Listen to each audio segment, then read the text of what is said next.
ससुरावा रोकबो नाही कान के छोड़ी के हमके तो जाय छ ससुरावा रोकबो नाही कान के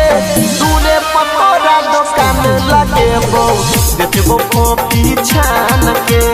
दूरे पतोरा दुकान लगेबो बेचबो गमाल कॉफी छान के छोड़ी के हमके तो जाय छ ससुरावा रोकबो नाही कान के छोड़ी के हमके तो जाय छ ससुरावा रोकबो नाही कान के दूरे पतोरा दुकान लगेबो बेचबो कॉफी छान के दूरे पतोरा दुकान लगेबो जान बेचबो कॉफी छान के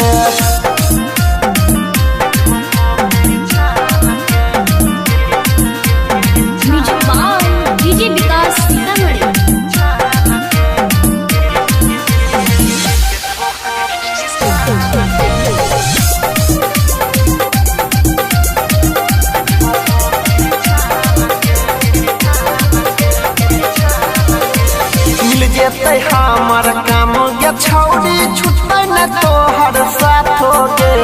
रतिया में कहियो खोली है के बारी तो हो जेतै जान मुलाकातो गे ससुर के तोरा तारी पियैबो ससुर के तोरा तारी पियैबो पान खियैबो सामान के दूरे पतोरा दुकान लगेबो बेचबो कॉफी छान के दूरे पतोरा दुकान लगेबो जान बेचबो कॉफी छान के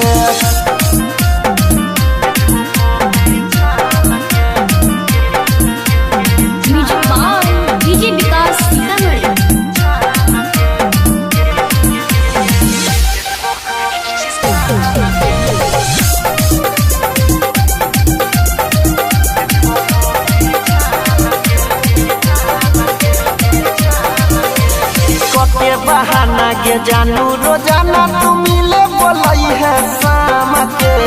कुछ तो जे तोहर भतरा के छौड़ी त कहि है कि लइका छै काम के अनिल पंकज कहे छ तोरा अनिल परवीन कहे छ तोरा करिहा नहीं खेल पलान के दूरे पतोरा दुकान लगेबो बेचबो कॉफी छान के दूरे पतोरा दुकान लगेबो जान बेचबो कॉफी छान के।